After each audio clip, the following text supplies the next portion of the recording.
In my previous talks, I have explained that according to God's plan, or pattern, marriage is a covenant in which each party lays down his life for the other and then lives out a new life through the other. Yesterday I dealt with the theme of counterfeits that cheat us, human substitutes that do not produce God's results. Today I'm going to talk about the roles of husband and wife, the special contribution that each party makes to the total relationship. Of course, I'm going to have to speak merely in brief outline, but I believe that it will be helpful. I'll begin with the role of the husband. As I see it in Scripture, a husband has three basic responsibilities toward his wife. First, to be a head. Second, to provide. And third, to protect. Let's talk first about the headship of the husband. In 1 Corinthians chapter 11, verse 3, Paul says, the man, that is the husband, is the head of the woman, that is the wife. What does it mean to be a head? I would say that it implies ultimate responsibility for decision and direction. Obviously, the figure head is taken from the physical body. And in the physical body, as I understand it, the way God has ordered it, decision and direction come from the head. Through the nervous system and in other ways, all parts of the body can communicate with the head. And every part of the body has a legitimate right to communicate with the head. But the head is responsible for making decisions and deciding on directions. Now, I believe that's the ultimate responsibility of the man, to make decision and to decide on direction. And I believe in this area the initiative should be with the man. Let me speak to you very frankly and plainly for a moment. In the physical relationship, God has so ordered it that it cannot work unless the man takes the initiative. That's a simple fact of nature and physiology which cannot be changed. I believe that's a pattern of what God intends in every aspect of the relationship. The initiative should come from the man. Now let's talk about the husband as provider. 1 Timothy chapter 5, verse 8, Paul says, but if anyone does not provide for his own, and especially for those of his household, he has denied the faith and is worse than an unbeliever. That's very strong language to say that somebody is worse than an unbeliever and has denied the Christian faith. What kind of person is Paul speaking about? He's speaking about a man who doesn't provide for his wife and family. It's a sad fact, but there are quite a large number of people who are going around teaching the Scriptures, preaching, and putting on what I would call a spiritual act. But when you go back to the root of it all, they haven't made proper provision for their own families. And the Bible says that's worse than being an unbeliever. Provision, of course, is primarily financial. We use the phrase the breadwinner. It's a little out of date, but it's still applicable. However, I do not believe that a husband's provision for his wife is limited to finance.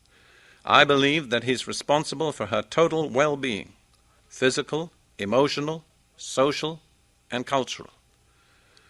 That he has to see that all her legitimate needs are met. Paul said in the passage we quoted earlier that the wife is the husband's glory. In other words, if you want to know how successful a man is, look at his wife. She's the evidence. And when a wife is fully provided for in every area of her life, physical, emotional, social, and cultural, she will indeed be her husband's glory.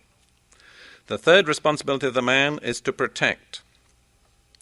In 1 Peter chapter 3, verse 7, Peter says, you husbands likewise, live with your wives in an understanding way, as with a weaker vessel, since she is a woman, and grant her honor as a fellow heir of the grace of life, so that your prayers may not be hindered. Now that's one of the passages where the Bible goes contrary to most people's thinking, because the attitude of natural man is, well, if someone is weak, you can dominate. You can get your way. You can force your way through. But the Scripture says, just because a woman is weak, that's the reason not to dominate, but to honor. And Peter says that husband and wife are heirs together of the grace of life, joint heirs. This is very significant because in the legal system of the Bible day, when two people were joint heirs, neither of them could claim the inheritance apart from the other. Their claiming their inheritance depended on them operating together and moving together into their inheritance. This is true of husband and wife. There are many things in God's provision which a wife or a husband cannot claim on their own. It's only as they learn to flow together and to harmonize that the full provision of God is made available. So it's a husband's business to protect his wife, to stand between her and every pressure, every blow, everything that would break her down. And let me say to you, husbands, the more you protect your wife, the more joy and satisfaction you receive in return from her. It pays, husbands, to invest in your wives.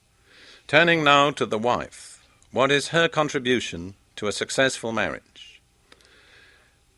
In the first place in Scripture where God introduces the theme of marriage, in Genesis chapter 2, he describes what he intends the wife to be, a helpmeet, or in modern translations, a helper. I do believe that sums up in the one word the real purpose of God for the wife. It's to be her husband's helper. I suggest that there are two primary ways in which a wife can help her husband. The first is to uphold. The second is to encourage. How can a wife uphold her husband? Well, I think the easiest way to understand that is to picture the physical body. As we've said, the head is the directive, decision-making part of the body. And yet the head never holds itself up. The head is totally dependent on the rest of the body to be upheld and sustained and nourished. And there's one particular part of the body that is closest to the head and has the direct responsibility for upholding the head. That is, of course, the neck. And I suggest to you, wives, that in a certain sense you should picture yourself as the neck, the part that's immediately responsible for upholding your head, your husband. And if you find that just a little maybe undignified, just bear in mind what somebody once said, that it's the neck which determines which way the head will turn. There's a lot of truth in that. Secondly, your next function, and it's very closely related, is to encourage. I can't tell you how important it is to a man to be able to look to his wife for encouragement. I can remember times in my past, in my ministry, when I felt I was a failure. And a lot of other people felt I was a failure too. But I thank God that my first wife, Lydia, never in any way suggested to me that I was a failure. When I was down, she lifted me up. She encouraged me. I can remember one time I came to a point early in my ministry when I felt I never wanted to preach again. I went to bed totally discouraged. I woke up next morning feeling fine, ready to go. My wife had spent the whole night in prayer for me. I cannot thank God enough for a wife like that. Now, wives, if you're going to encourage your husbands, there's a certain thing you'll have to practice, and it's called self-denial. Suppose you're sitting there feeling blue and mopey, dissatisfied, discontented with yourself, your husband, your home, your children, the car. But you know your husband's discouraged too. What are you going to do? You're going to tell him just how bad you feel and just how blue you are and just how much you need encouragement and help? Not if you're a good wife. That's where you have to deny yourself.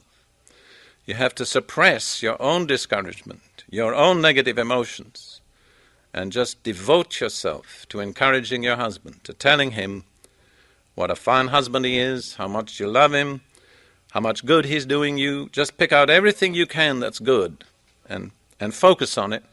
You say, well, that's asking a lot. Maybe, but I'll tell you something else. You'll get a lot out of it. Because in the last resort, you'll reap what you sow into your husband.